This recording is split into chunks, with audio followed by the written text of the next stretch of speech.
Oh, that's what I want to talk to you about. So, dude, I'm working as a product owner now.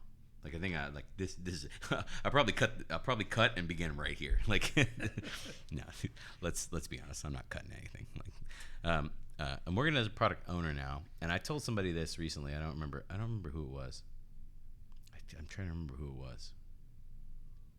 Oh, it was on the lean beer call. That's what it was. It was like I'm working as a product owner now, and I'm like, oh, this is for me. I was like, the product ownership. Product ownership?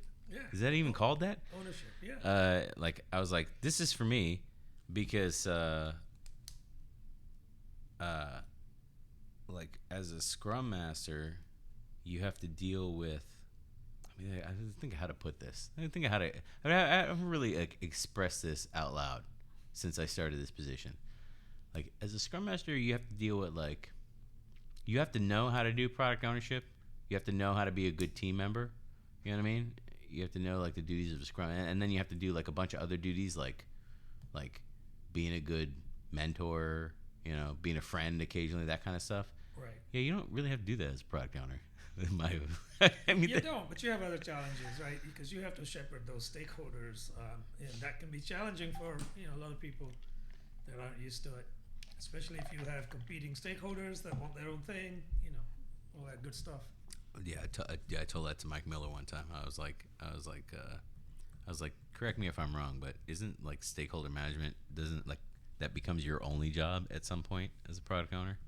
You know, it's not true because you have a bunch of other. You're like a little mini BA, and you got to get people together and all kind of, you know what I mean, the other responsibilities. But yeah, man, stakeholder management. I could see it. I don't know. What do you think? You can disagree with me because that's all I do all day is disagree with people. So I spend most of my time keeping the peace. So yeah, it's interesting. I'd love to try a stint of product ownership. I did a project with a very short project actually, where I was playing. I know this is a cardinal sin, but I was playing double duty, kind of acting as a Scrum Master and a product owner. Yeah. I was doing that when I started, but it got to a point where I was like, dude, I can't. Like, it can't. It's certainly not tenable. I know. I was pinch hitting, so I product owner left. Yeah. So they didn't find a replacement quite some time. Mm-hmm. When was that recently? No, that was a couple of jobs ago. So I'd say at least 4 or 5 years ago now. Maybe a little longer. Dude, there was something I want to ask you. I can't remember what it was. It was something along the lines of like I think now, like after being with this client, like I'm pretty, in my mind, I'm like product ownership. Like I was like I think I would rather do this in the future. You know what I mean? Like, well, is that like would you rather be in the Scrum Master spot, or would you rather be in like a scaled spot where you have Scrum? Because I asked because I'm like, I'm working with Jessica now, and I clearly see. I told her this the other day. I was like, there's tons of opportunities because it's the first time that I've been in a spot. Let me think about that before. That might be a lie. Let me think about this before. The thing that I took from our, like Om and I did a test podcast just to check the mics and all that kind of stuff, and out of that, I watched that test podcast, and I talked about a lot of really different things like air disasters and stuff like that, and I was like, man, all my details are wrong. Like, they're just terrible. I was like, everything I'm saying is wrong. Like, there's just like details that I say that I list where I give like, oh, they flew for X number of hours and then they crashed or whatever. Like, almost every detail I said was wrong. So I got to try to not, if I say something, we're gonna have to look it up. Like when I say it, just so I can get the details right. I got to be better about that one. Anyway, weird. But anyway, I was working on her, and I was like, look, this is probably the first time. Again, I'm not 100% certain about this. I probably need to have another drink. But I was like, I think this is probably the first time that I've been on a project where I feel like I am properly aligned with the executives and empowered to do the job that they brought me on to do, and they're giving me their backing 100%. Nice. That's always a plus when they're giving you the backing, right? Because you're not fighting an uphill battle all the time. Yeah. Which is good. Yeah. So I told her, I was like, look, I was like, in an environment like this, I was like, you know, she like, I think this might not be true, so I have to ask her, but I think she's only ever been a Scrum Master at large organizations. You know what I mean? So if that is true, I'm like, I told her, I was like, I think you have a opportunity here to like really get in people's business and learn a lot of the different areas that otherwise you would be kept away from, either because like you got big egos or whatever in those little departments or whatever that keep you out of there, or you're too busy with other things that you're doing and running around. Like I know when I was a Scrum Master at a large organization, let's put it that way. I remember running around like crazy just trying to get people's time. Yeah. You know what I mean? So like she didn't have to deal with that right now. Like the thing is, like, we don't really ask for a lot. Well, let me think about this. We don't really ask for things often. So when we do ask for things, people take it serious because they're not used to us asking for things. That's probably the easiest way for me to describe it. That's actually a luxury, I think, and certainly for her, it's a great opportunity to pick up some other things, Yeah. Because at large organizations, you're just, like you said, looking for people, chasing them, and even to the point where you spend a lot of your time just being compliant with their processes, doing reports and this and that. Basically, all of that is non-productive work. So, right. Yeah. So this is a great opportunity for her. Yeah, but if you never had that experience, like if you don't know that there's a difference or whatever, you know what I mean? Like it all becomes normal. That's the thing. That's the thing that worries me about working at different organizations or having like being in a consulting firm. Like you don't really have control of the clients that you're consulting with. You know what I mean? I guess you would have control if you had like hire and fire. Like if you were the one selling the clients. Right. You know what I mean? You would just like fire the bad clients and keep the good clients. But I don't know. So like what like. So here like I'll tell you this. Here let me start with this. Here's what I told her. And you tell me if you would have different advice, or if my advice is wrong, right? Because like you're the guy that I go to for advice. so like what I told her was I was like, look, man, we're properly aligned. We're properly aligned in the structure to do our best work, right? That's the way I feel. I was like, my idea is. I'll just bring her to everything that I go to, and where possible, I'll like put her in. I'll give you an example. They all of the deliverables up until this date that we have had to produce with the development teams have been based on a roadmap that I did my first or second week that I was there. I sat down with all the executives and the high-level stakeholders, and we did road mapping exercise, and we did a storyboarding exercise from that road mapping exercise, and I took that back, and I went and did a bunch of little ad hoc refinements and got stories and fleshed them out and brought them to the team. Fleshed them out? Flushed them out, yeah. Flushed them out? Flushed them out. Flushed. I don't like flesh them out. It's like you're carving a skeleton. Oh, no. What a terrible term. It is. Anyway, I don't know. I do that sometimes.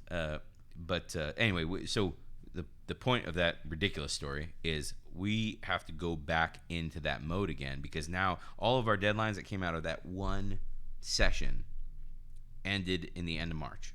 So we're approaching basically the end of our rope, and now we have to go back to the well. Boy, I'm full of them today, man. I'm full of nonsense. Like what other corporate nonsense could be like at the end of the day and circle back and like whatever. Back to the oh well. my I love God, these like metaphors, man. terrible. These are terrible. I almost like metaphors do not exist in my language. I don't know why I'm saying it now. Probably because I know I'm being recorded. Jesus. Anyway, so what I told her was, I have to do a story mapping exercise, which will be part road mapping, part storyboarding, story mapping, boarding, mapping, whatever. And I said, what I would like is I would like to come in the room. I will invite my stakeholders, all the stakeholders I think are necessary for the exercise, and then I want you to facilitate the exercise. And she was like, well, I don't believe that I've ever actually facilitated a full exercise before like that. And I was like, cool. Yeah. It's time. Take a leap. Yeah, absolutely. So this is the opportunity to her. I mean, I don't know if you would do the same advice. I definitely would say that. Jump in with both feet. I'd probably prime her a little bit so she doesn't feel like she's left out on the limb. But yeah, she didn't really have to do a whole lot of that on the last project that she was on with a client. It's a project that I started on as a Scrum Master, and then they added another team, so I started more like coaching them and sold them the idea that the team needs a Scrum Master too. So that's how she came on. And even then, it was a slow transition to her as a Scrum Master, so that took some time. But when that happened, they're looking at my role, they're looking at her role, and the other Scrum Master for the other team, and they let the other Scrum Master go, thinking that she could just do two teams. Was that a on-site person, a Scrum Master, or was this after everyone was remote? This is this is before everybody was remote. Okay, all right. Yeah, just prior to it. And the other Scrum Master was also a contractor, so they figured they're saving money, I guess. But behind the scenes, I was really kind of helping along, right, as much as I could, which they didn't see that. And a lot of time was spent trying to do, Gantt charts and projections in Microsoft Project and all of that stuff. Why? And she didn't have experience of creating critical paths and Gantt charts, and certainly with MS Project. So I was doing that, and then they, of course, extended the argument in their minds that you don't need a coach and a Scrum Master. So I was encouraged to leave, which I did, and kind of felt bad because it dropped her in it, right, with all of that stuff. So right after I went off the project, and still, of course, with CA, so I did help her out unofficially. Yeah, of course. With that. But so she's come a long way by having to face the music, directly, so to speak, right? That was a very politically charged project, but by the time she came on, I think the dust had already settled about that.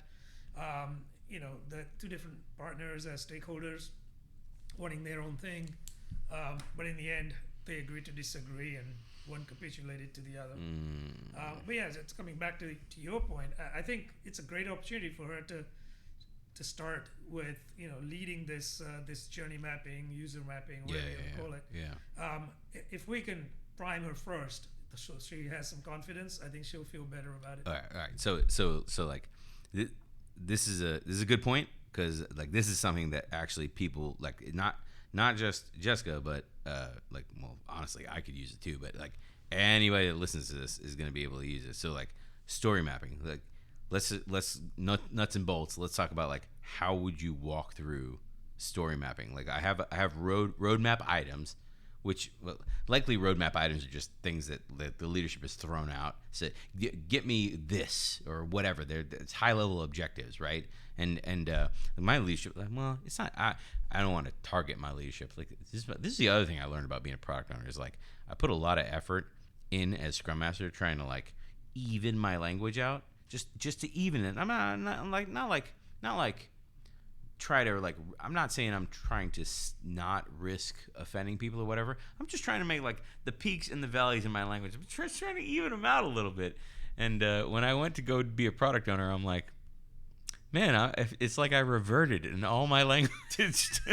I was gonna ask, how's that going? It's going terribly for my professional development, but like my personal satisfaction, I feel great. But I don't know. But the point was like, all right, story mapping. So you're probably the perfect person to take us through story mapping. Like, what is the ideal story mapping session? Like what how do I what do I need to do before I get there? What do I do when I'm there? And then like the other thing about product ownership is like there's a special sauce that I've discovered of like after you get everybody in a room and do the thing, you have to take the thing and put it into the system. And that's a whole different thing that none of the books teach you, you know. So like walk me through the story mapping experience. Yeah, so I'm glad you mentioned the 3 phases, right? The preparation going into it, the actual process, and then what do you do with it afterwards when you have it? Yeah, right? yeah. I think the preparation is, believe it or not, the most critical part, and that's because if you're not adequately prepared, then everything just falls downhill from there. Yeah. So you know, you mentioned bringing the stakeholders into the room. So of course, bring the right people in, right? And then they need to be clear coming in with what is it that they want from the product, right? They don't have to worry about when or sequencing of it. Right. Yeah. What functionality do they want? And that's about it, really. But it needs to be total, meaning if they left out a piece of functionality that's critical, that's going to hurt us, right? Going forward. Yeah. So bring in everything that they can think of, even if it's high level, that's okay. So that's the preparation part. Now that's on their side. Yeah, right? In my case, it's they're doing quarterly planning, but in actuality, they're planning to the end of the year. Like they're like the pretense of this is like we want to plan the second quarter thoroughly and get real deadlines or whatever. But like I saw their roadmap items. Like I got a preview of it, and it's not just second quarter. It's second quarter and third quarter and fourth quarter. So I'm like, I was like, I told them, I'm like, I think you guys need me to fly in because like this seems a bit more. This doesn't seem like a 2-hour exercise on the phone. This seems like a 2-day walkthrough with like tape on the walls and that kind of stuff. Yeah. So most of the user story mapping sessions I've done have been that. Yeah. Right. The first day is just like it's a top-down approach. So you break down these high-level objectives into smaller pieces. Yeah. Right? And then you end the second day literally with a map that says, "Here's what we're doing for MVP." If you want to break it down into other acronyms, minimal testable solution is one that people use. You would have user stories, albeit not with great amount of detail, but you would have those, and you would have those sequenced with respect to each other. So you've thought about dependencies right there as well. And you would have a release plan leaving the event on the second day. I think it's extremely ambitious to try and do it on a 2-hour call. It's just not going to happen, right? You're going to have multiple calls like that. Well, I mean, ambitious is one word for it. Like, we can use that word if you want. Ambitious. But I think from a team perspective, they've got to be able to come in there without any preconceptions of, we need to do this by this date because you haven't heard anything yet. Yeah. So just come in here with a blank slate. Yeah. Right. Look at the objectives and put those up on the wall. And then here's the thing: story mapping is what people call it. But for me, it's important to do a journey map. Like, how would the end user navigate your system? Yeah. Starting from logging in to logging out. Yeah. What do they do all the way in between? Yeah. Put those up on the wall, and vertically, then you would put down, high-level epics under each one of those objectives, right? Dude, let me ask you: if you walk into a company for the first time, and they're like, okay, here we go. If you're hired and you're brought into a company for the first time, and they're like, oh, we have to see the backlog, like we don't like they're setting up agility for the first time. I'm like, because this is basically what I went through, right? And the first thing I did with them was I sat down and I was like, well, let's get all the relevant stakeholders together, everybody who whatever. I have to kind of trust them because I don't really know the stakeholders yet. Now that I've been there for a while, I know who everybody is and I know who to contact for what, right? But when you go in for the first time, and you have to build their backlog. Because for these guys, they transition from traditional project management into agility. So like they just jump straight in. They just like one day it's like a story that like you don't ever get to, you hear about and like people talk about or whatever, but you don't actually get to experience. Right. So that's why I'm enjoying what I'm doing, right? Like, like Jessica all the time's like Brian's pretty crazy because like I said, like at 10 o'clock at night he's on. You know what I mean? Like 7 o'clock in the morning he's on. And I'm like, dude, I'm on because like I like they're doing it. Right. You know what I mean? They've committed to it. So like I want to make sure that like there's no impediment to their success on my side. You know what I mean? Yeah, you want to enable it the best you can. So yeah, that makes sense. It really sounds to me like they're going through this transformation, but it's a step function. It's not a gradual thing, which is, it has its advantages, right? Because they're committed, they're all in. So it's sink or swim time. Yeah.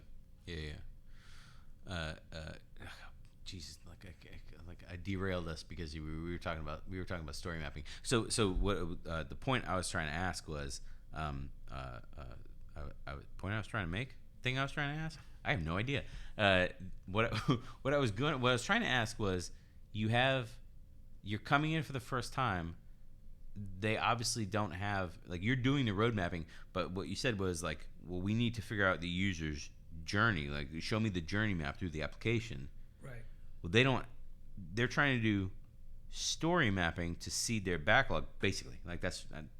If you ask them, they wouldn't know this is what they were doing, but that's basically what they're trying to do. They're trying to fill out a backlog so that teams can start, real process-oriented stuff. But like, if you back up as an Agile coach, you'd be like, well, what business function are you really trying to do?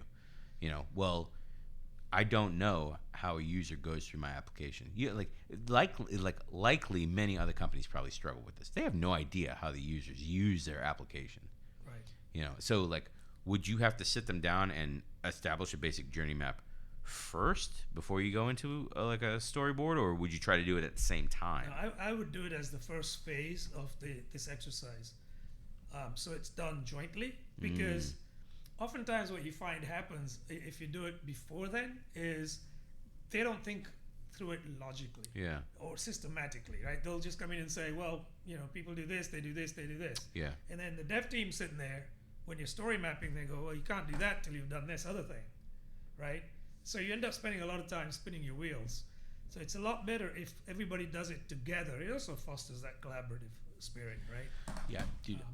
I'm glad you brought that up, because one of the things honestly, we could talk for like 2 more hours on this topic, because I'm super interested in how people get set up. I think there should be a package of how you start. You know what I mean? We could even deploy that package before we even get there, to be like, hey, like, here's the initial analysis or whatever, or maybe like here's what we think would work for you or whatever. But then we give them to be like, do this with your company, or something like that. That'd be cool. With a package, that sounds ideal, right? Yeah, but a lot of times this stuff is very contextual. Yeah. Well, the other thing that I wanted to bring up was like the thing about the journey. The user's journey map of the application. One of the things that we want to do that. We want to do that for the client we're working with now, right? And what I said was, I was like, well, I want to do a journey map. I was like, but in order to do a journey map that is impactful and that we can use in the future, I was like, the first thing I think we need to sit down and do is we need to figure out who the user personas are that use the system. Who are the users of the system? And this is not something like that the agility market has cornered or whatever. This is a simple BA task, a task that I should be able to give to any BA off the street, agility or not, and be like, figure out who the user personas are of the system, and they should be able to run with it and do it. This is the cool thing about being on the project with Jessica, is like all this stuff is new to her. So I'm like, we're going to meet with the business, we're going to discuss user personas, and we're going to basically listen to what they say, write it out. I came up with a template that honestly, I found like 2-3 templates online, and I just copied them, and I was like, well, this is what we really need to know. And I found all the information. I took some notes in the meeting, and she took some notes in the meeting, and then I was like, all right, here's the notes. Write me some user personas. And then she's like, oh, I need some more time because I haven't really done this before, And I'm like, good. Like, great, awesome that you haven't done it before. Come up with, like, write a first draft, figure it out, and then we'll meet again. We'll look over what you wrote, and then we'll revise it or whatever. There is a really cool canvas out there. I believe it's Roman Pichler that has it. He's written it, how to write a user persona. Oh, yeah? And it's just a one-sheet wonder, basically. You fill it out and give the persona a fictitious name. Ideally, it should be a real name. It would be cool. Yeah. If you were looking at like the owner of the company doing something, you could say, well, let's just call that person Fred.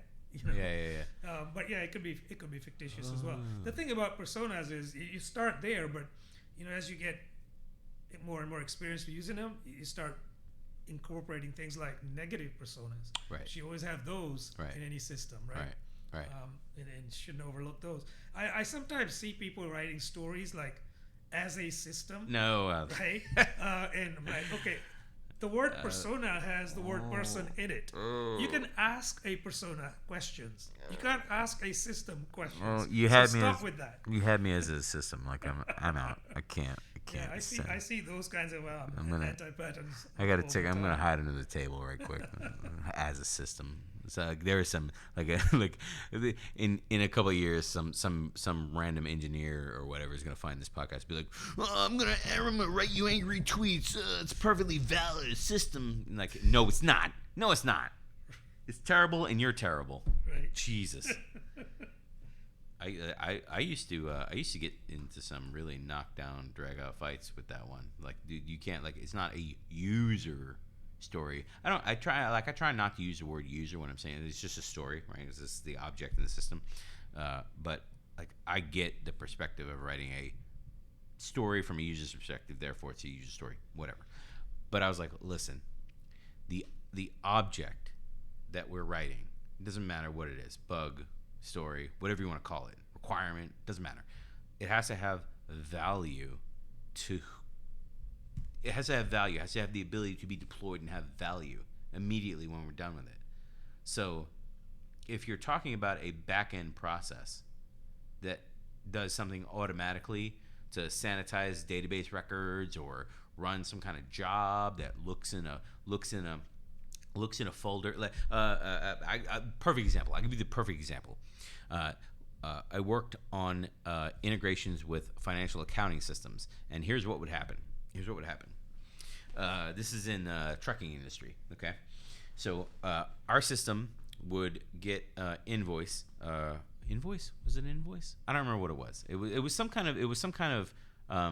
Maybe it was a proof of delivery. I don't remember what it was. Anyway, it was some kind of thing that said the goods have been delivered to you, the customer, and then something happened. It went to their financial accounting system, and then that it must have been a bill of lading or something like that. Bill of lading or bill of materials I think it was a bill of lading. Mm-hmm. The bill of lading would be recorded in our system, and then it would be passed to the other person's system, and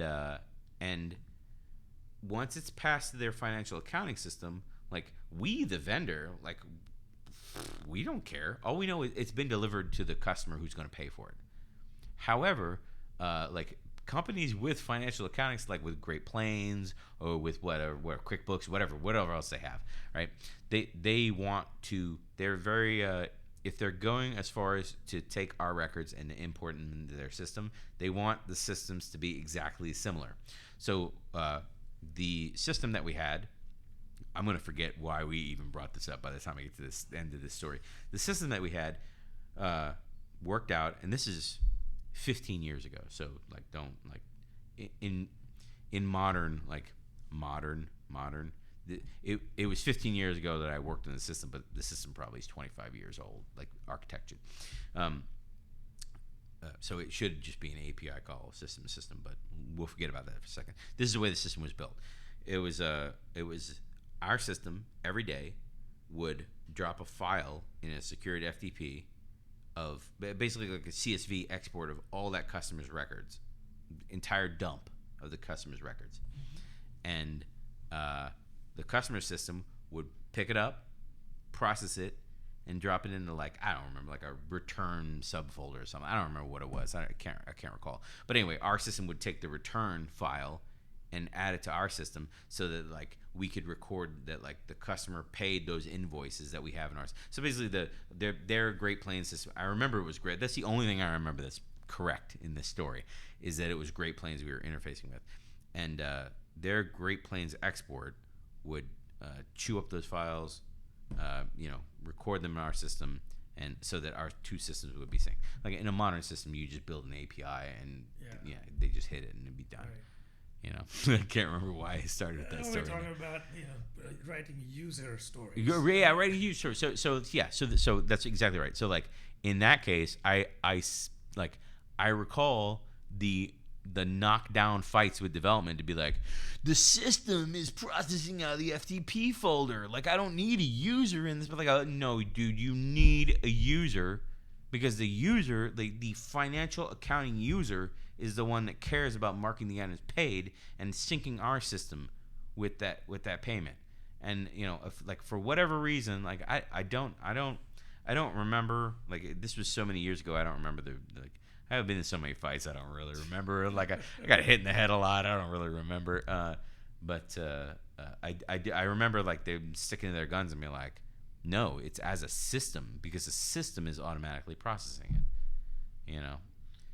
Yeah, it's tough to fight that one, but I usually just say, well, why do we even bother with this particular story, right? What's the business benefit? Who is it benefiting? Why bother? Okay, now we're getting there, right?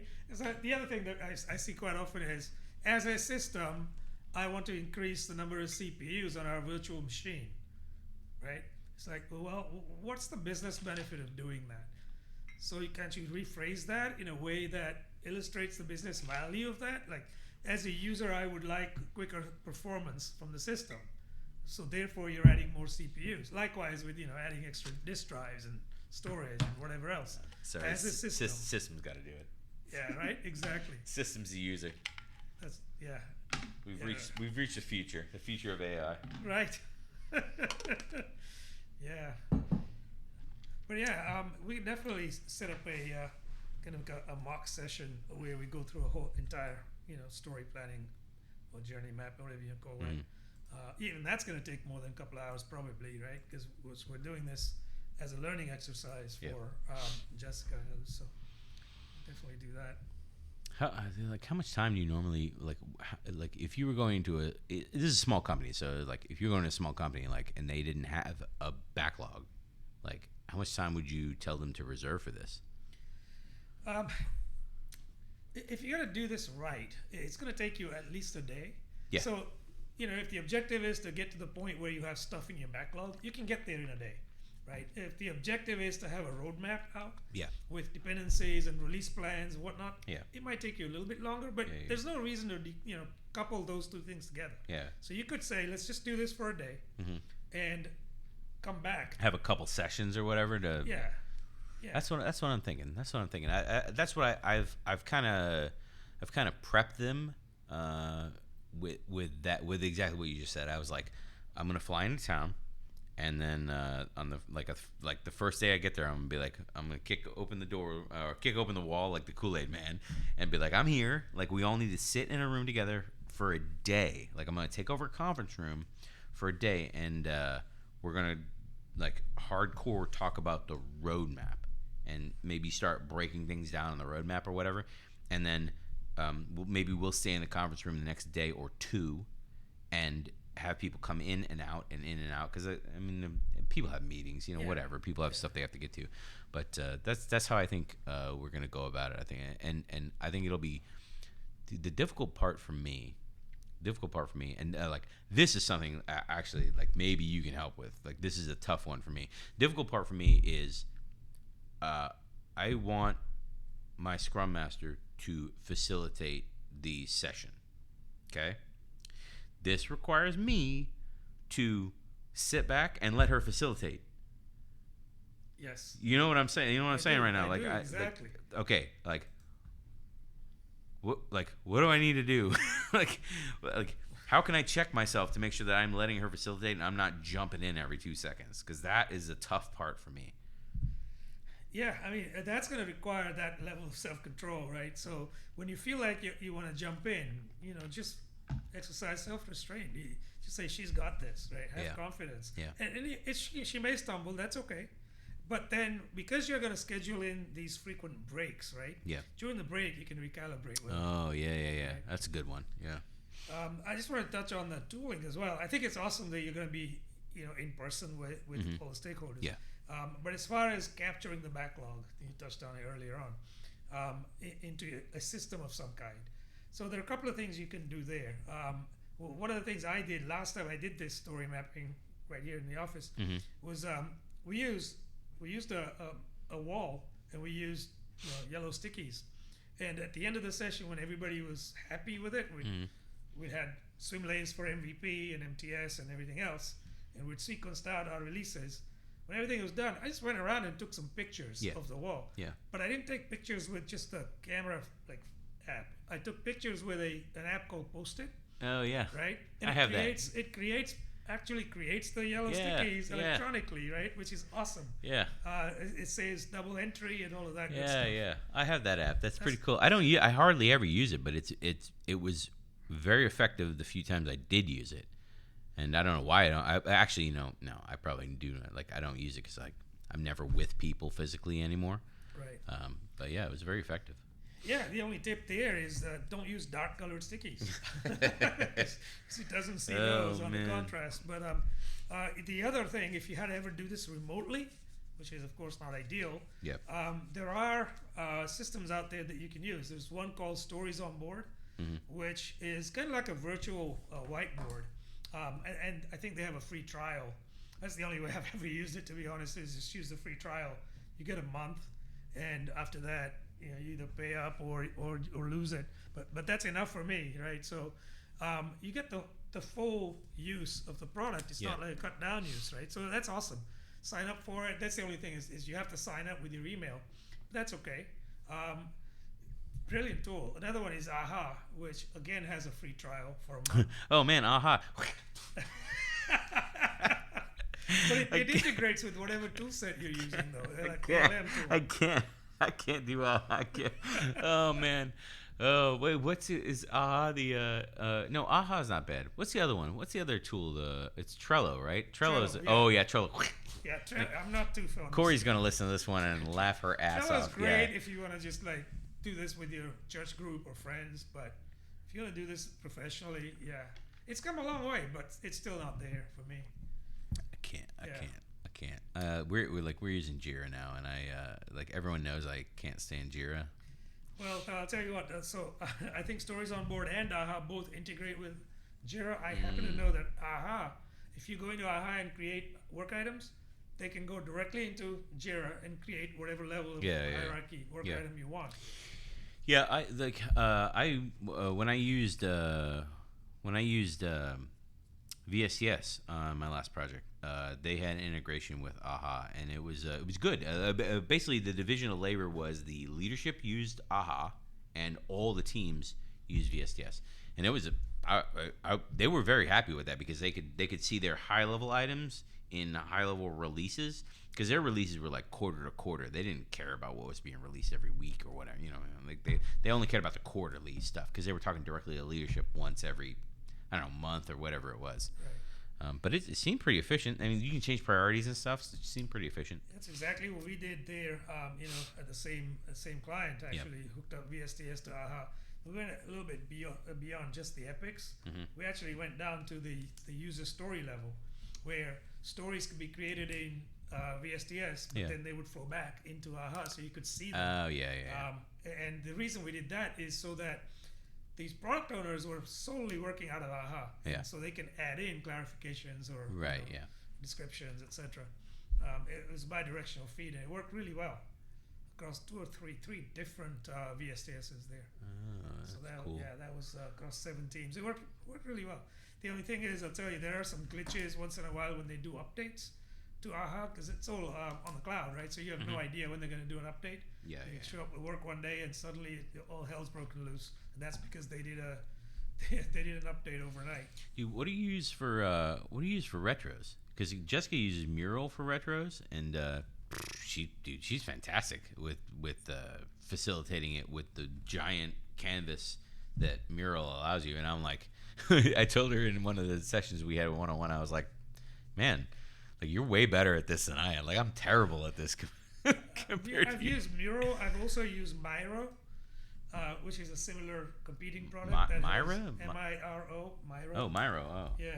That I don't think I've ever used pretty it. good. The thing I really like about Miro is if you're doing presentations and you have two people speaking, or even if it's just one person, you can have your presentation slide, and you can have you in a bubble, like in a circle, a speech bubble. Yeah. So and the people can see you real time speaking and still see your slide. Some people find that distracting, but it's just a novel little thing that they do. Oh, I've never heard. What does Miro do? Like, how is that different? Because Mural is just like a big canvas, and you add stickies all over it, and you can pre-organize the canvas however you want. Yeah, Miro's the same. It's just a competitive product. Oh. It's just minor nuances there. It's another pay-to-play product. Yeah. Yeah, I think they have a freebie as well at the trial that you can sign up for. I feel like there should be a package that, like, when you sign on to a consulting firm or whatever, like there should be a package. You should be like, you have access to all these tools. Like, boom, there it is. You know, because the coaches have used a bunch of different tools. Every coach uses like 4 or 5 different tools. Sometimes you do the same thing because some of them are good at one thing, some of them are not good at one. But it's like you use different tools, so you know what is good for what is good for another, what is good in the case of like, well, with these users I use this tool. Sometimes I use this one, whatever. You know what I mean? Like, dude, you should have a preloaded. We should do that, man. We should sit down and think about like, what tools would we preload if we could, as far as like if you were to join a consultancy, like your dream consultancy, you're joining a consultancy, these are the tools you get automatically when you start. Yeah, I think there's a start to that end in Nuclino. There's a page that has all the tools that people have used. Oh, really? But to your point about walking into a client and saying these are the ones we need, there's some issues with that because I know some of the big four clients are like, oh, we don't trust that one. Yeah. You know, we don't allow Zoom for an example, right? We want to use Google Meet. Oh, but you can't record in Google Meet. So how do you record meetings, right? So it's like, okay. OBS Studio. Yeah. Boom. Or you create workarounds like, yeah. I record Google Meet and snag it. I create snag it videos. Yeah, right. Then you end up with huge videos, but you know, space is not a constraint anymore. Oh man. What I wanted to talk more about user personas, but that's probably just because like I like talking about I like talking about like this is the thing I found out about myself as working as a product owner. Like I like talking about like nerdy BA stuff. I should probably like go find like I was an IIBA member for like many years, and I never really used my membership for anything. You know, I never took any of the tests or anything that I probably should have taken. But it would be cool to like reach out to some of those people that are IIBA members and be like, hey man, like let's talk about nerdy BA stuff. Because I could talk about user personas for easily 2-3 hours, easily. Wow, that's great. Easily, because there's like I talked to Jessica about this too. I was like, there's 2 kinds of user personas. There's assumption-based user personas, and there's research-based user personas. And I was like, I sent her a video. It was like an hour-long video about user. I can't remember what the video was. I'll have to go research it. Maybe if I'm not lazy, I'll go research it and I'll go add it to the notes. Because in YouTube, you can put notes in the bottom of the thing. But there was a really great video about all about user personas, so like all the breakdown for people that really don't really know what they are, and he was talking about assumption-based versus research-based, and the basic concept is like. Assumption-based is exactly the way it sounds. It's like, well, I know what my users do, you know, which you're going to get out of many people from the business. They're going to be like, I know how the users of our software use our software. I know everything about them.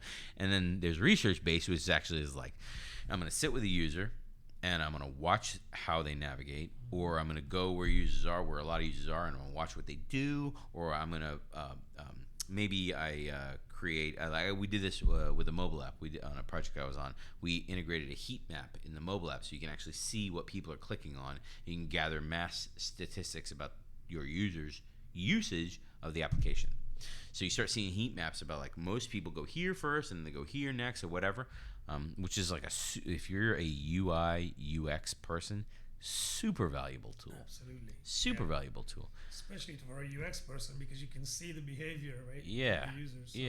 So, Also, if you're implementing a new piece of the UX, or if you've redesigned the UX, which is where we implement it. We redesigned the whole UX, and we took the opportunity of a redesign to implement this. It was like a third-party software. We bought it and integrated it. It was fairly expensive, but quite honestly, like it was worth what we got out of it, because we basically had no idea. Like honestly, like we had all of our personas to that point were assumed personas. So actually being able to see the real data of what people were clicking and where people were confused and what screens people took a long time on, you know what I mean? It helped. Like, in that instance, it didn't help so much because like development gathered all the statistics, so it's like the developers only passed the statistics that they liked to the business. Right. It would have been better for the business to have those stats and to drive UX design and product design based on those stats. But hey, whatever, man. Another opportunity to improve. Yeah. I'm trying to think of the thing I really wanted to ask you, which was I know what I want to ask you. Like there's this I saw you comment on a thread in LinkedIn, and it was I'm not going to mention who posted it or what the thread exactly was, because I can't. Number one, I'm not trying to blast anybody, but number two, I really can't remember exactly what it was. But it basically was. I've noticed this trend in the Agile space on LinkedIn. I almost never comment on anything on LinkedIn. Probably because I'm terrible on social media. Like I just don't care. Like I don't care to talk to people, like ever.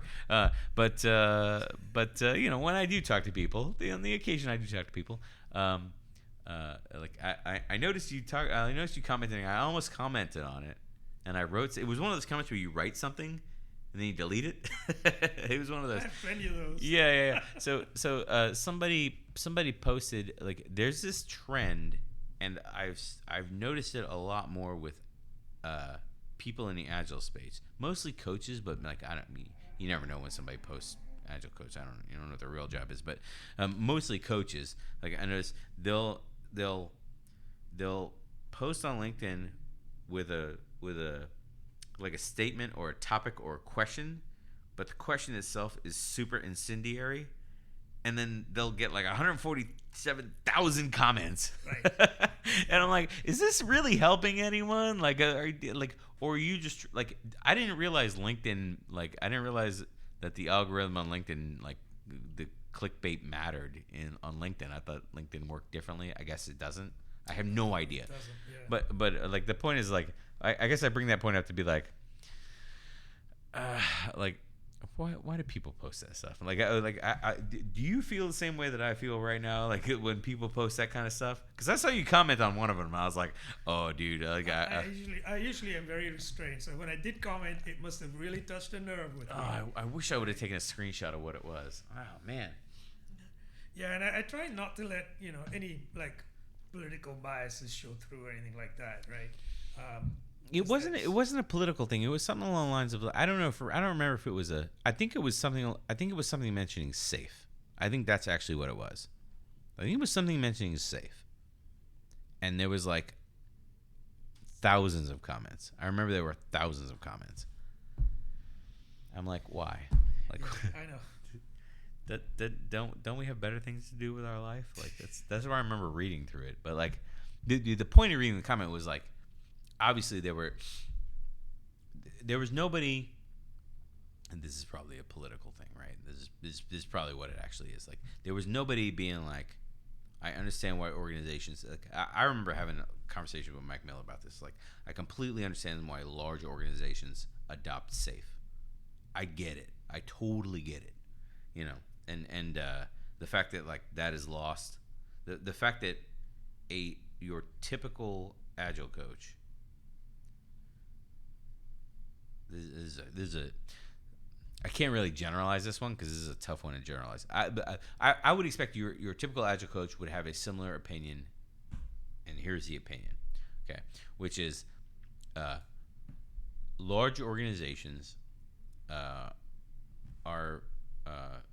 would find a difficult time adopting an Agile methodology as an organization, as a large organization. I mean, you're talking hundreds of thousands. I'm talking true large organizations. Chase Bank or something like that. Like, I mean, like that would be an example of. I think Chase actually is supposed to be Agile. Didn't they, isn't Chase the one that came out with that article a couple years ago where like we don't have Scrum Masters anymore. We have Agile delivery leads or whatever. I could be misquoting it. I probably should look it up right now. But if you're that large of an organization, you can't really break your software. You can't really break your software delivery into like one team works on this product that delivers my website or whatever, because their website is probably worked on by hundreds of people across dozens of teams or whatever. Yeah, not only that, it's probably multiple third-party vendors that are working on it too, right? Yeah. With their own little, pockets of knowledge in various scaling frameworks. Yeah. In large organizations like that, the best you could hope for is adoption at a small micro level, right? So maybe, and even there, if they're doing that on an existing project, it's kind of risky. If they adopt a greenfield project and say, we're going to do this project, we'll scale that up using X, Y, whatever it is, safe, Scrum at scale, whatever methodology they use or framework they use, I should say. Their chances of succeeding are higher. But remember, it's just a drop in the ocean, right? Yeah. It's just one little microcosm Yeah. where they've embraced this framework. Yeah. To go across the organization, it's a huge ask. You're talking about years, and global organization like the ones we're talking about here, I don't know if you ever get there, right? Because what happens before you get there is the organization gets either acquired or they split parts of their business off and divest those, or they acquire new businesses. So it's a changing landscape. Yeah. Like what? Like I ask people this nowadays. It's like, given where we are right now, in a pandemic or almost post-pandemic, I guess. If you had to start with a new framework for scaling, what would you choose? Right? Remember, tons of people got laid off due to the pandemic, etc. Yeah. Do you have all these people on staff where you can, pigeonhole those into specific roles that SAFe prescribes? Or would you say, let's focus on doing the basics right. Now that we're doing that, let's just do more of it. Dude, honestly though, I've never seen somebody on the internet is gonna write angry tweets at me for saying this. I've never seen an organization that has a release train engineer. Like their job role is release train engineer. I have. Oh really? Yes. Oh man. I have, and a matter of fact, funny you should say that, is one of the projects I'm on right now is using SAFe. Right now we only have 3 teams, but we're on our way to 11 teams. Because they're using SAFe and because they do not have somebody in that role, we are actually suffering. Yeah. But what they do have are other roles, like they have a master, Scrum Master, whatever one of those is. Wait, that's not a safe thing, is it? Yeah, no, it's not. It's not a safe thing. This is like a hybrid thing, right? Because they're doing this, their version of SAFE. A hybrid thing. Yeah. There's, so they have. this thing must. Oh my god! I gotta go like a split screen because I'm screwing around. Right. Yeah. Where's the camera? Oh no. But I feel that's the allure of SAFe. There's not a version of SAFe. It's you're doing it right or you're not doing it. That's the allure of SAFe. You have a person whose job title is release train engineer. It's a role, not a job title. No, it's a job title. It's his full-time job, release train engineer. And that's what a lot of people don't understand, right? The release train engineer is not involved just at your product increment. They're involved throughout. The whole thing, yeah. They have to be. Yeah. And we don't have that, so we're missing that, right? So now we have these teams that are working together, working in silos rather, pretending they're working together, and there's nobody. I liken this to like a conductor of an orchestra, right? So you have the brass section that's doing really well. And you have the string section over there and the percussions over there. Everybody's doing great. Yeah. by themselves. Yeah. Right? When they all start playing together, what happens? And you don't have that conductor. Right. That's what an RTE really is. Yeah, And I've made the case for one. In fact, we put together a business case, right? And it got turned down on the basis that, well, we have other people that we should be able to manage that. You know, we have this guy who is the program lead, whatever that is. Then we have this other person now who's a master Scrum Master.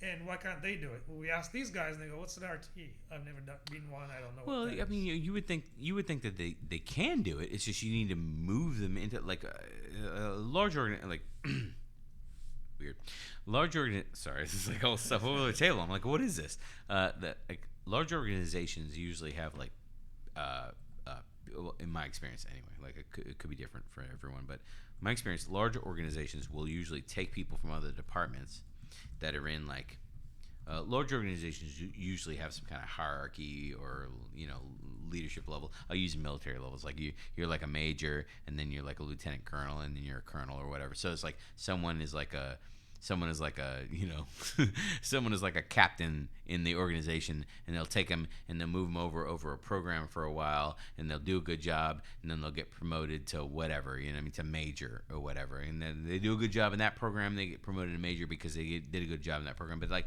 that's like the little game that they play in larger organizations. You know what I mean? Like you have a rank in that organization, and you move from project to project to project. And like depending on how you do as you move from project to project, you rank up in the organization, right? So I don't understand. Like if somebody has a skill set of a scrum, like I don't know, is it an organizational thing? Is that the problem? Like, if you show that you have a skill set of a Scrum Master, and that we already talked way earlier we already talked way earlier today about like if you have the skill, like usually a very good Scrum Master has a bunch of like tangent skills. Like you're a good Scrum Master, which means you have solid facilitation skills, but you also know what a product owner should be doing, and you can help them do that. Maybe have some BA skills, maybe you have a little bit of development skills, at least you can speak the language, maybe you have some test skills or whatever, you know what I mean? Like you can get around. Like if you have the skill set of a Scrum Master and you understand scaling, or maybe you've worked in a scaling environment before, I don't understand why you can't just move over with your hierarchical rank in the organization and become the release train engineer and just get named with the release train engineer job title. You can. I think what you do need is a benchmark for dealing with stakeholders at a higher level than a Scrum Master normally does. But it's not something they can't do, obviously, right? I mean, it's a learned skill anyway. Yeah. So, yeah, you're absolutely right. It does require that there's a recognition on the organization side that role needs to be filled. Yeah. And that's what's missing in many cases. A leadership issue, basically. Right. But at the same time, then they have these other what I call redundant roles, right? Like a master Scrum Master. I split my coffee here. It's like, what do you mean a master? What am I then, a slave Scrum Master? They're master. Yeah. They're master. Scrum Master. Unbelievable. So, yeah. Oh, man. Master Scrum Master. MSM. That doesn't even sound right. It doesn't. It sounds terrible. It really smacks of command and control, and that's kind of how things are played out, on a day-to-day basis. Command and control. Oh, that was that's not on my list of things for us to talk about, but that's a good one. Like, I also see the other thing. You know what? I should save this one for another podcast, but I'm not going to. We're going to talk about it now. So, I hired a product owner, first product owner I've ever hired as part of my duties to my client. Interview. We go through the interview. I ask my questions, bring people on board based on like how they do with my questions, and then they talk to other people in the business. And I was like, this person's got they got a great head on their shoulders. They answer all my questions great. They seem to understand the Scrum process very well. And we brought them on board. Their background was a project manager, and they could not do. They were just like overwhelmed from day one, and I felt very bad because I was like, I have my CSPO, I have my CSM. I've been working in the field for a couple of years. Like, I should have seen this. I was like, how could I not have seen this? That like, Were they just really good at interviewing and selling themselves, you think? yeah. I mean, like I thought about that, but I was like, no. I think what the issue was, is that there. I think what the issue was is let me see if I can. I'll throw this out there and you see if you understand it, and if you don't, ask me some more questions about it because I'm not sure if I understand it myself. So the issue was this person was a project manager, PMP certified project manager in another life, turned Scrum Master / Agile coach. Worked for many years as a Scrum Master / Agile coach. Occasionally dipped into product ownership, and now is taking a full-time permanent role as a product owner. Okay, so like we talked about before, it's like if you're a Scrum Master, you have at least a tangent of knowledge about product ownership. If you're an Agile coach, you probably have a little bit of deeper knowledge of product ownership, right? Like a little bit, maybe a little bit deeper, maybe a little bit more seasoned, maybe you've done it for a little bit, you know what I mean? But the interview questions, like I feel the interview questions that I was asking up until that point were more Scrum fundamental focused than they were product ownership and business focused. Okay, and I feel because of that, I missed a big gap in the person's experience. So this person that you're describing, sounds like my journey.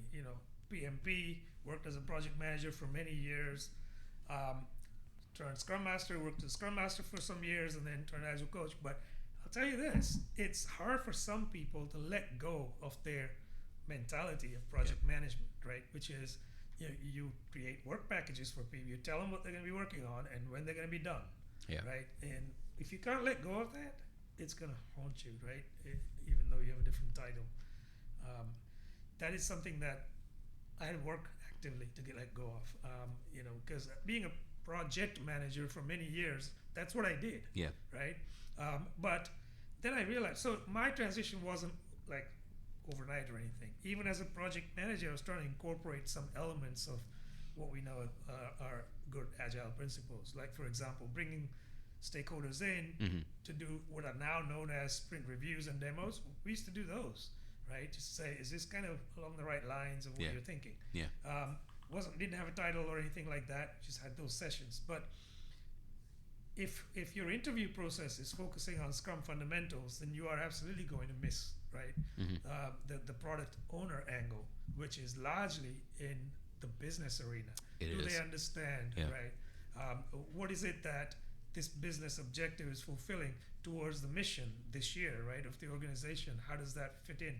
How does the budget contribute to the organizational goals for that year? If they don't understand those things and can't answer those questions, they can know Scrum very well, but they're not going to succeed as a PO. Dude,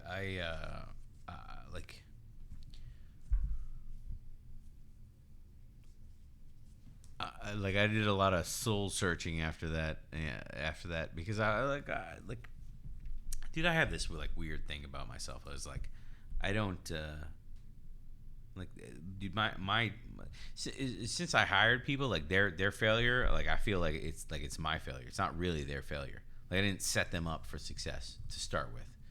You know what I mean? So I'm like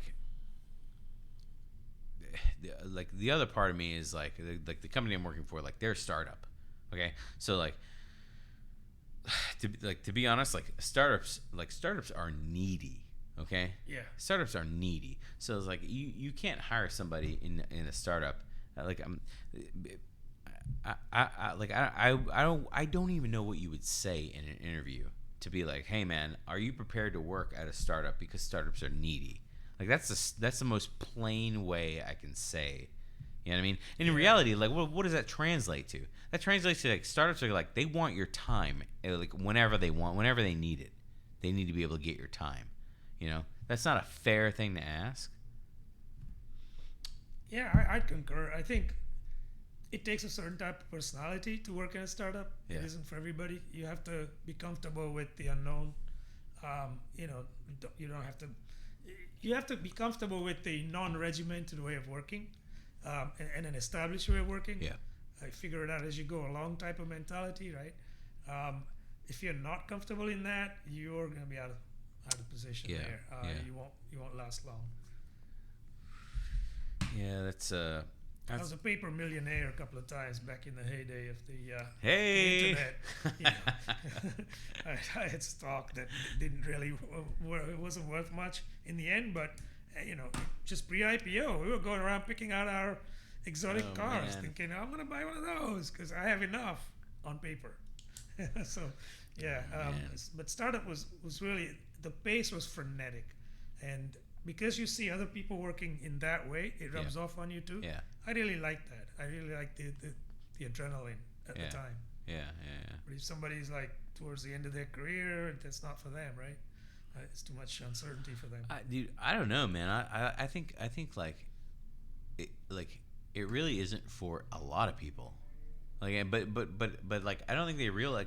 I gotta think about, like, it's different for me because I'm not in the phase of my career where, like, I need a job. You know what I mean? Like, I need to have a job. So it's different. Plus, I have enough experience and enough, skill and whatever variation on what I've been doing in my career or whatever to be marketable. So, like, I don't know. It's just different for me. It's very strange. It's a very strange thing to explain too. It is. It's very strange. It's right. I think one of the things you might want to think about, in a similar situation next time is perhaps, just extend a trial of some kind to this person, like try them out for a month and see how it goes, with the caveat that, everybody will part company amicably unless both sides agree that it's working out, then, you can flip it over to a permanent role. Yeah, we used to do that when I was a manager. The company I worked for would do that. They would do I don't remember what the period was, 60-day or 90-day. I don't remember what the period was, but they had a period of time worked out where it was like a probationary period or whatever. It wasn't called. I don't remember what they called it, but that's what it was basically. It was a probationary period. Right. Trial period, but for the employee and the employer, where anybody could decide, like, this isn't for me. I don't know. The trouble with that kind of stuff is, like, that is hard on somebody who, like, really needs a job. You know what I mean? Yeah, but also you're right. I do agree. But at the same time, hopefully they can dig deeper and muster up that extra motivation to make it work. Yeah, or realize within that time period, like, this is not for me. Right. You know what I mean? Like, this is definitely not gonna work.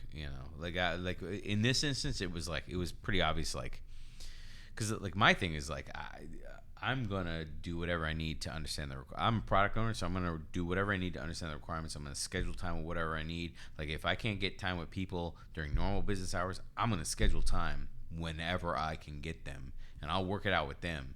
You know what I mean? And, like, we'll get what needs to be done or whatever documented, but I'm gonna use every means available to me to do it. And, like, this is what I was like.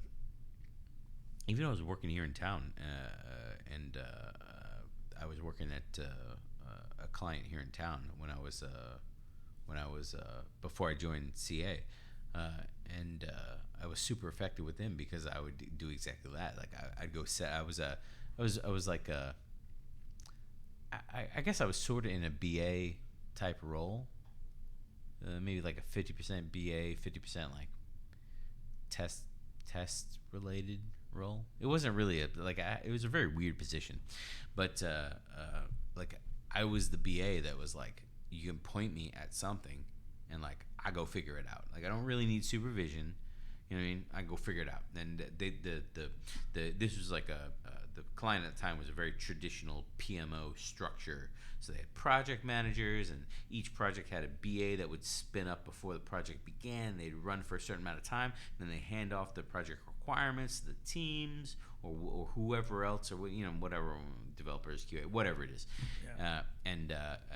I kind of got deployed a little bit as the BA that ran ahead, but then a little bit as the QA that ran after. And on different projects I was in front, and on other projects I was in the back, which was super annoying sometimes. But I remember them telling me in one of the feedbacks, yearly feedbacks, whatever, it was like, you're really, really effective, and we're really happy to have. They offered me a position, and I was like, they're like, you're really effective. We're really happy to have you, because like it seems that we give you the goal, and then you take that goal and you figure out how to accomplish it. And I'm like, yeah, I figure out how to accomplish it because you guys don't care about how I go about it. So it's like, if I sit outside some executive's office who has been with the company for 15 years and used to be a developer, and they're the person who wrote this software, and they're the only person who knows how the software operates, like I'll sit outside their office when they're booked all day, back-to-back meetings, and wait for them to come back to their office to have a 5-minute conversation as they walk to their next meeting, to get a small snippet of how so. Yeah, that dogged determination is often the key, I think. But it's rare. Dude, the other thing I want to ask you, like, so we talked about earlier, though, like one of the things we talked about earlier was, what happens when a company starts like, not really, like, I'm gonna say penny pinching, but that's not the word I really mean. It's like they're saying like this happened to me actually. I'll start with a situation that happened to me. I don't want to blame anyone. So what happened to me was, I don't want to blame anyone, but let me tell you about my traumas, dude. No, so it's not really like, it's not bad. I'm not really mad about it or anything, but I'm not salty or anything, but here we go. No, the situation was when COVID started, the company took a look at its books and is like, hey, like, why would we have an onshore Scrum Master and pay you X amount when we can have an offshore Scrum Master and pay them whatever, a half, third, pennies on the dollar, basically. I bring that up because my client now is asking me like, hey, we have this team that's offshore, and we have some developers that are offshore, and our Scrum Masters onshore. Like, our offshore people are offering us, like, I see you smiling because you know where I'm going. Yep. Our offshore our offshore vendor or whatever is offering, like, they say they have a Scrum Master offshore. It's pennies on the dollar. Like, what? Like, why don't we go in an offshore Scrum Master? Like, dude, I want to ask this so I have a thought on this that everybody listening to this probably knows exactly what my thought is right now. So I'm not going to ask that question because that's played out. The question I'm going to ask is, how could I go with an offshore Scrum Master and be successful? That's the question I'm going to ask. That's an excellent question, and I think a lot of organizations are struggling with this, right? Because it's purely an economical decision, and it's a no-brainer for them. Because, like you said, it's pennies on the dollar. Yeah.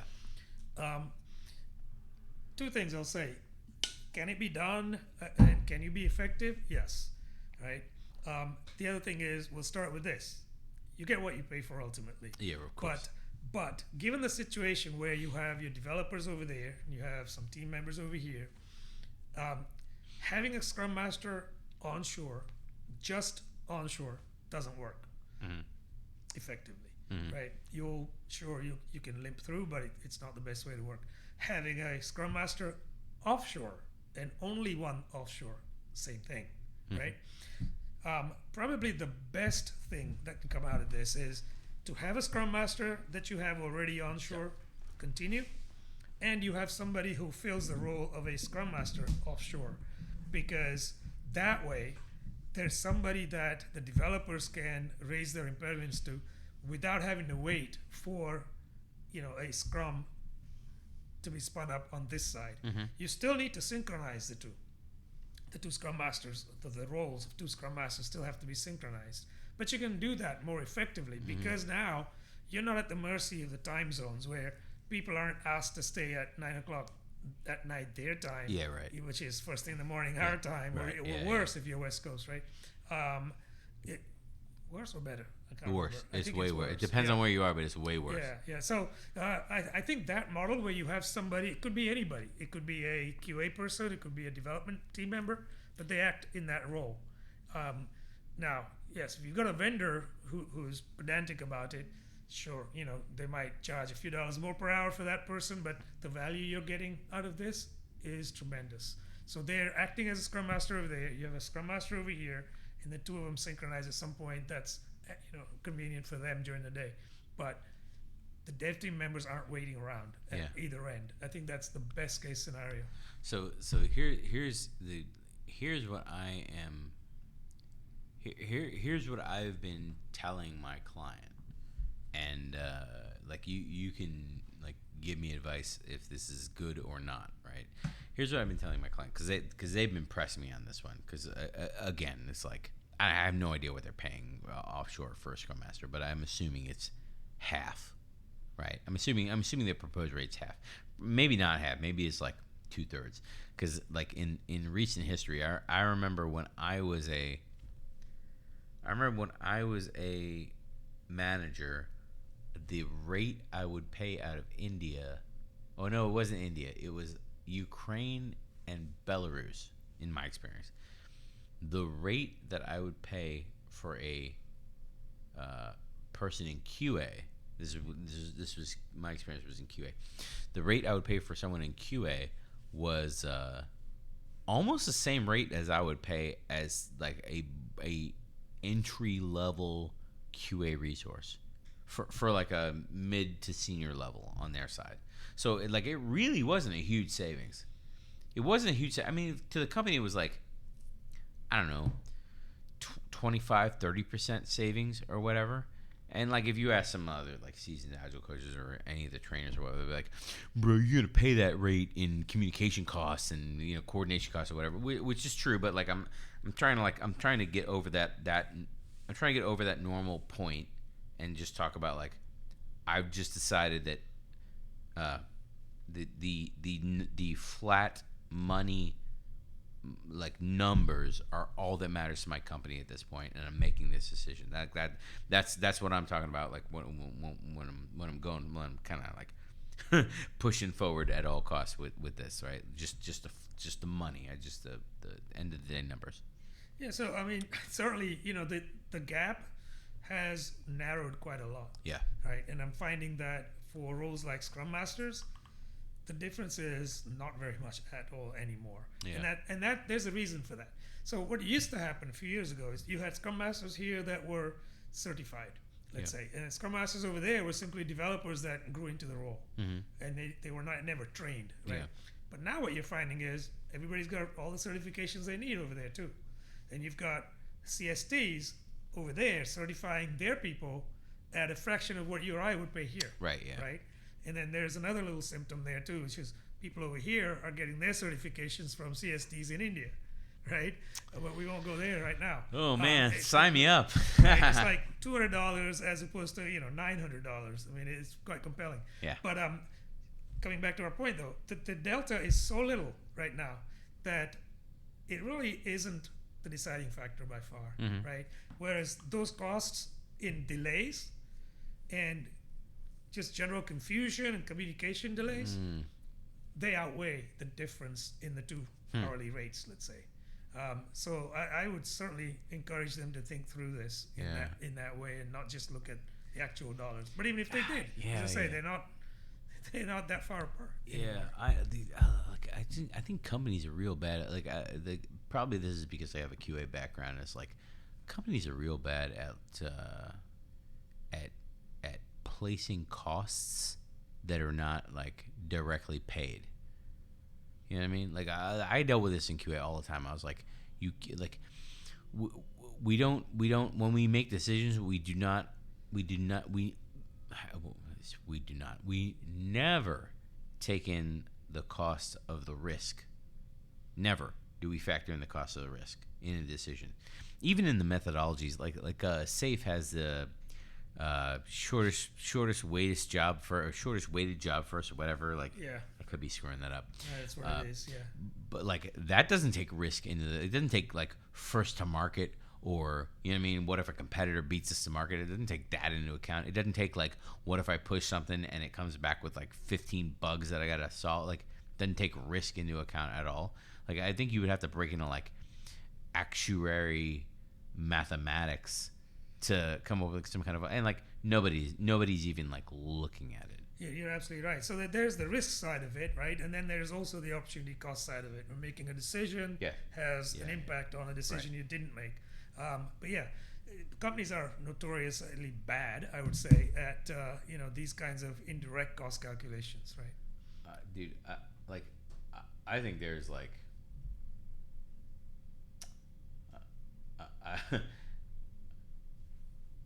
I think there's something there, man. Like, I don't know what it is, but I think there's something there. You know, I think there's something there where those costs should be taken into account somehow. But I don't know. Maybe that's a topic for the future. That's a very complex topic, and one in cost accounting that they really haven't come to grips with, because you can't do a straight line calculation on a lot of that stuff. Offshore Scrum. So the offshore Scrum Master conversation. Basically the recommendation here is if you're going to have an offshore Scrum Master or multiple, right? They sync up with a counterpart that's onshore. Daily, yes. And the best way to sell it might be to say, not necessarily that they hire a Scrum Master, right? One of the team members plays that role and they rotate, right? So one sprint this person does it, next sprint another person does it. What that does is it makes them cross-functional. It makes them grow into that Scrum Master role as well if they want to. But you should make it optional, right? Just say, do you want to be a Scrum Master one day? Yeah. Here's your chance, right? And they can be under the tutelage of the person here who is a full-on Scrum Master, so to speak. Yeah. Initially, and that'll be fine. Yeah, I don't know. When I talk to my client, what I told them was, they're like, "Well, what do you think if we have a Scrum Master offshore, out of India, the Ukraine, or whatever that actually sits with our teams?" I was like, "Well, there is a benefit of having a Scrum Master who actually like physically is with your teams, like is in the same workspace as your teams. There certainly is benefit for that, right?" My trepidation, that's right, I said trepidation, I almost never say that word either, of recommending that is like, I don't know if that person is just like a project manager that got a certification and now is like marketed by their consulting firm as whatever, what I mean, is like, oh, he's a Scrum Master, totally. But I mean, like, putting that to the side for a second, my challenge is like, I would rather they use my company's Scrum Master, because at least I know my company's Scrum Master is like in line with the principles of agility, Right, but would you have that opportunity, offshore? That's the thing, right? I don't know. If so, they've asked me twice, okay, and the first time I gave the first answer.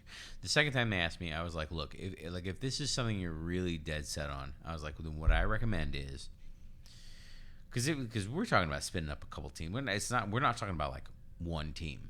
We're talking about like 7 teams, okay. So I was like, what I recommend is, if you're going to go with a vendor, like the vendor brings the Scrum Master approach, vendor brings developers, vendor brings Scrum Master approach. I was like, what I would recommend is we have inside the organization, we hire a permanent employee Agile coach, or Scrum Master, whatever, right? Agile coach, Scrum Master.